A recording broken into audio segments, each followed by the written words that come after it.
Assalamualaikum warahmatullahi wabarakatuh. Yang terhormat Bu Zulfa selaku dosen dan teman-temanku yang saya cintai dimanapun kalian berada.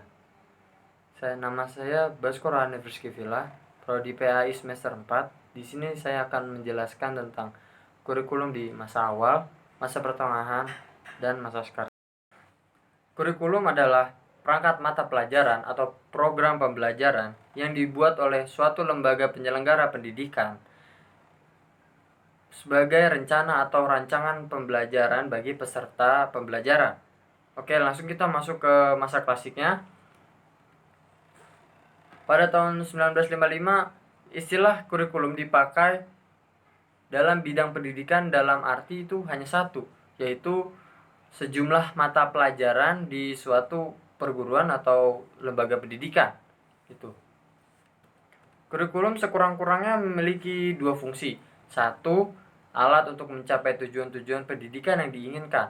Kedua, sebagai pedoman dan mengatur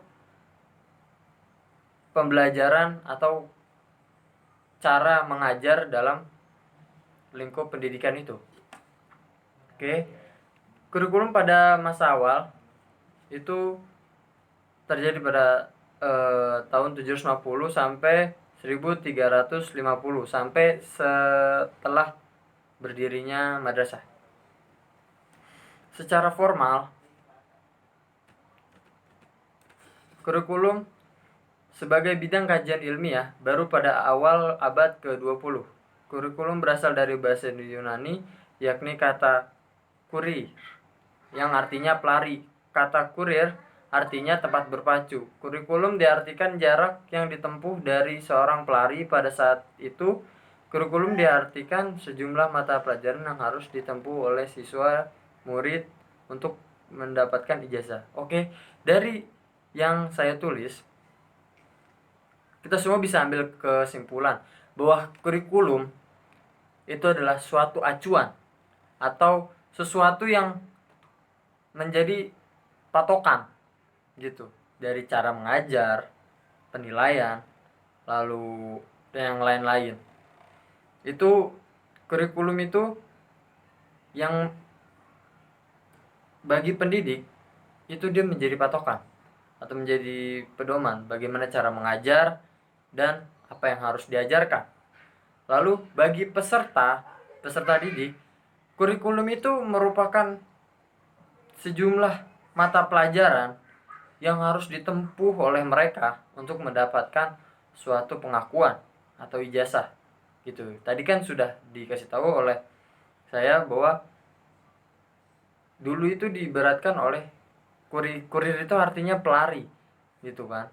Jadi seperti mereka pelari yang dari start sampai finish dia menang kan dapat pengakuan. Nah, jadi itu. Jadi murid sebagai peserta didik harus menempuh banyaknya mata pelajaran untuk mendapat pengakuan atau sertifikat atau ijazah. Oke, kita lanjut. Pada masa klasik, sebelum berdirinya madrasah, tidak ada tingkatan dalam pendidikan Islam, tetapi hanya satu tingkat yang bermula di kutab atau tempat belajar Al-Quran bagi anak-anak. Tidak ada kurikulum khusus yang diikuti oleh seluruh umat Islam. Oke, dari yang kita baca atau yang kita sudah dengar tadi, kutab adalah tempat belajar Al-Quran untuk anak-anak ya, atau yang ingin belajar Al-Quran mungkin ya. Nah, jadi berarti TPA itu mungkin salah satu dari kutab ya. Nah, jadi zaman dulu itu gak ada pelajaran-pelajaran lagi gitu loh, selain ngaji, terus hafalin hadis, lalu nulis, mungkin ya baca nulis itu. Nah, sebenarnya tidak ada yang lain. Nah, lalu di lembaga kutab ini biasanya diajarkan baca dan menulis di samping Al-Quran. Kadang diajarkan bahasa, nahwu, dan arut. Nah, kurikulum yang zaman dulu ini ditawarkan oleh Ibnu Sina untuk tingkat ini adalah mengajari Al-Quran karena anak-anak dari segi fisik dan mental telah siap menerima pendikteian dan pada waktu yang sama diajarkan juga huruf hijaiyah. Dan dasar agama kemudian syair berikut artinya. Oke, jadi kurikulum yang ditawarkan di Ibnu Sina ini sebenarnya sedikit ya. Cuma mengajari Al-Quran, karena anak-anak itu udah siap dalam segi fisik dan mental untuk pendikteian gitu loh. Mungkin karena dulu belum ada pensil atau alat yang lain ya, jadinya caranya dengan menghafal ya, menghafal atau menulis di mana gitu kan. Nah, lalu belajar huruf hijaiyah dan dasar-dasar agama. Jadi kurikulumnya hanya itu aja yang berputar di situ, belum keluar kemana-mana gitu. Lalu kutab ini juga itu yang hanya untuk masyarakat umum gitu. Ada juga kutab yang dikhususkan.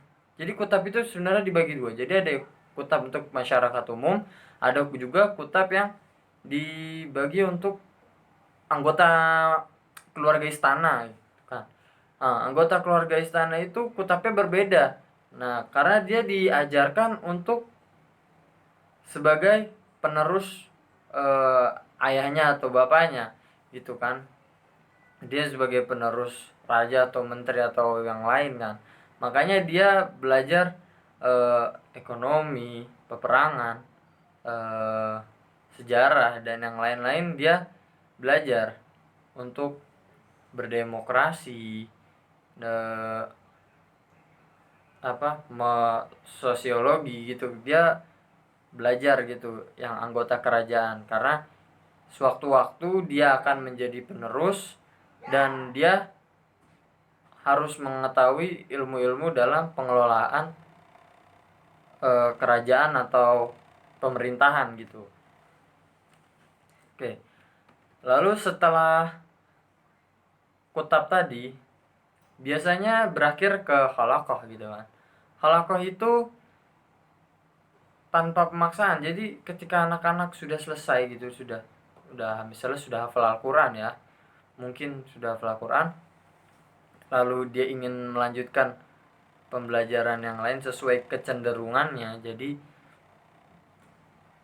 tidak ada pemaksaan gitu. Dia bisa memilih ikut halaqah ini seperti taklim ya, sepertinya bisa ikut mau ilmu mana yang mau dia pertajam gitu kan, ilmu mana yang dia suka dan ilmu mana yang ingin dia pertajam.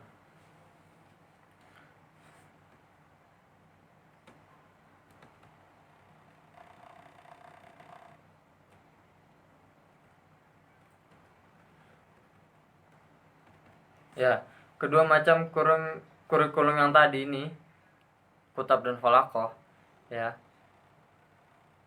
kedua macam kurikulum ini sejalan dengan dua masa transisi penting dalam perkembangan pemikiran Islam. Kurikulum pertama sejalan dengan fase di mana dunia Islam persiapkan diri untuk mendalami masalah agama, menyiarkan dan mempertahankannya. Namun perhatian pada agama itu tidaklah terbatas pada ilmu agama semata, akan tetapi dilengkapi juga dengan ilmu-ilmu bahasa, ilmu sejarah, ilmu hadis, dan tafsir.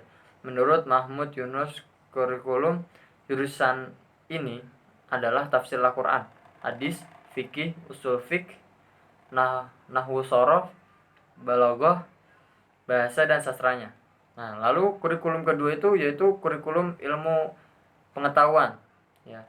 Ini merupakan ciri khas pada fase kedua perkembangan pada pemikiran umat Islam ya. Di sini tuh udah mulai kayak pelajaran-pelajaran ilmu kedokteran, kimia, fisika, matematika, dan yang lain-lain ya.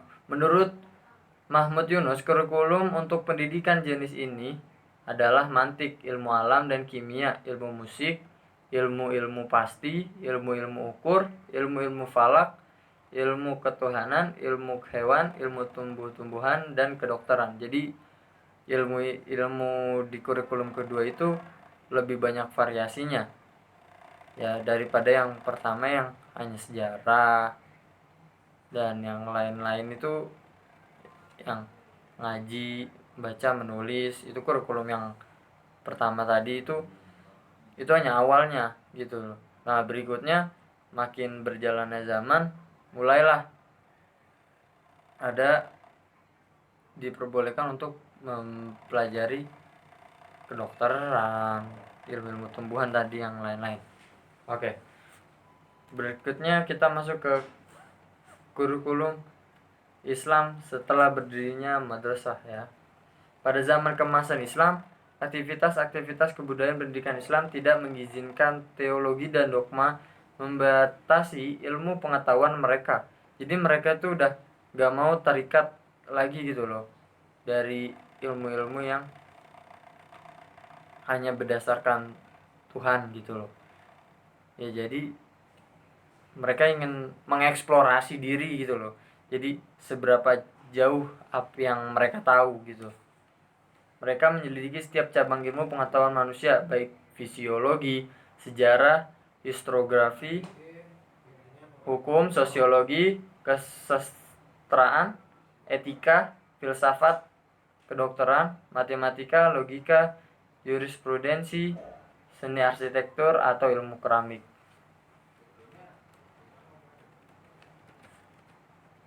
Sejalan dengan perkembangan zaman dan tingkat kebutuhan, mendirikan madrasah adalah dianggap suatu yang signifikan gitu.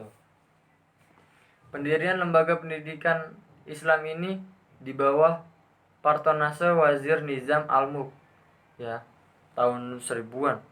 Biasanya sebuah madrasah dibangun untuk seorang ahli fikih yang termasyhur dalam suatu mazhab 4. Jadi dulu itu madrasah itu dibuat harus memiliki istilahnya tuh kayak ilmu tombaknya lah gitu. Kayak kalau perguruan harus ada spesialisnya. Nah, harus ada spesialisnya gitu. Jadi Nuruddin Mahmud bin Zaki nih, misalnya beliau telah mendirikan beberapa madrasah untuk mazhab Hanafi dan Syafi'i di Damaskus dan Halab. Beliau juga membangun sebuah madrasah untuk mazhab ini di kota Mesir. Nah, jadi mazhab 4 itu adalah spesialisnya. Jadi madrasah itu dulu harus punya spesialis tersendiri. Kalau nggak ada spesialis tersendirinya, dia gak boleh bangun madrasah gitu. Nah, lalu di satu sisi berdirinya madrasah merupakan sumbangan Islam bagi peradaban sesudahnya. Akan tetapi di sisi lain, hal ini membawa dampak yang buruk bagi dunia pendidikan setelah hegemoni negara yang terlalu kuat terhadap madrasah. Akibatnya, kurikulum madrasah ini dibatasi hanya pada wilayah hukum fikih dan teologi. Oh, ya dari apa yang kita tahu ya, madrasah ini masih belum bisa mencakup ilmu pengetahuan yang lain gitu, karena dia memiliki spesialis yang 4 mazhab tadi. Mau tidak mau mereka hanya menjurus ke teologi dan ilmu fikih saja gitu, belum bisa ke ilmu-ilmu pengetahuan yang berkembang lagi gitu loh, ke ilmu keramik yang lain yang tadi yang saya jelaskan.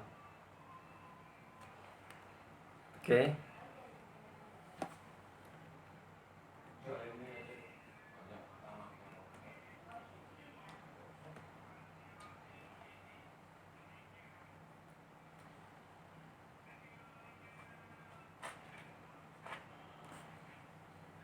Oke, lalu yang terakhir adalah kurikulum pendidikan Islam pada masa modern.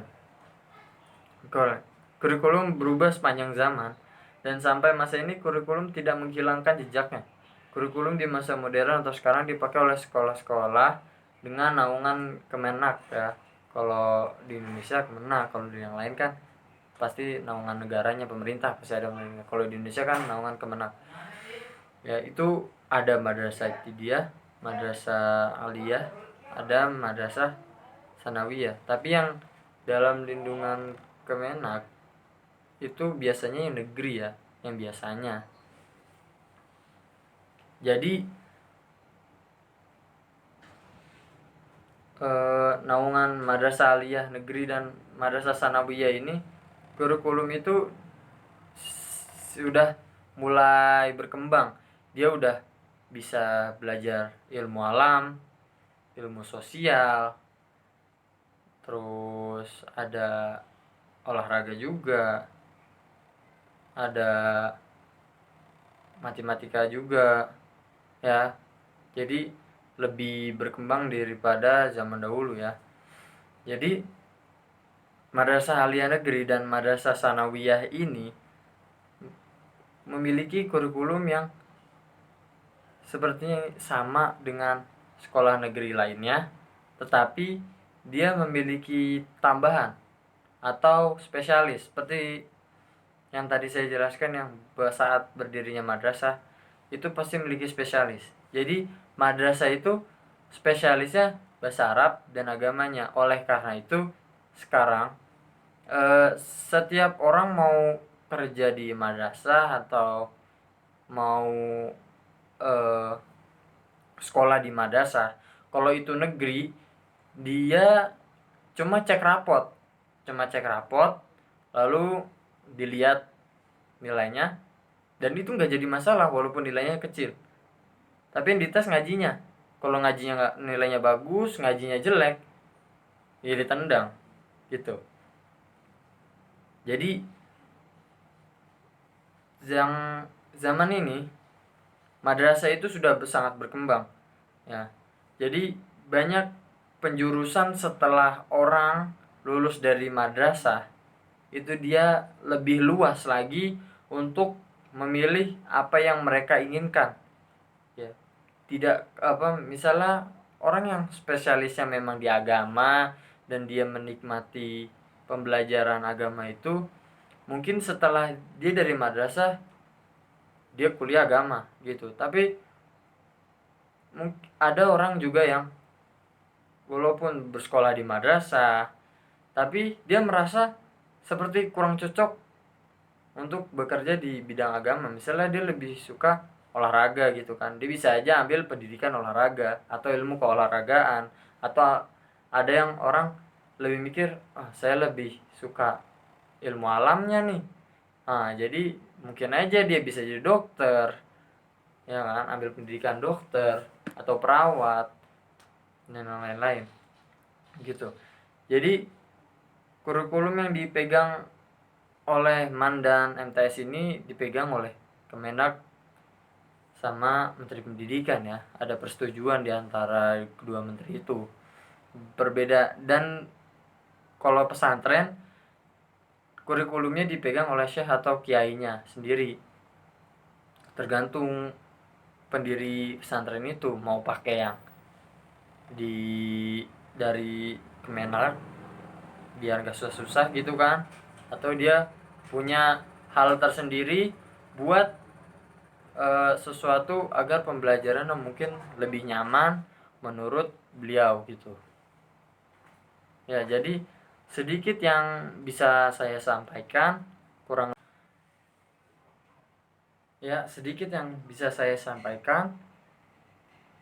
kurangnya saya mohon maaf dan tolong dimaafkan, karena kesempurnaan hanya milik Allah semata.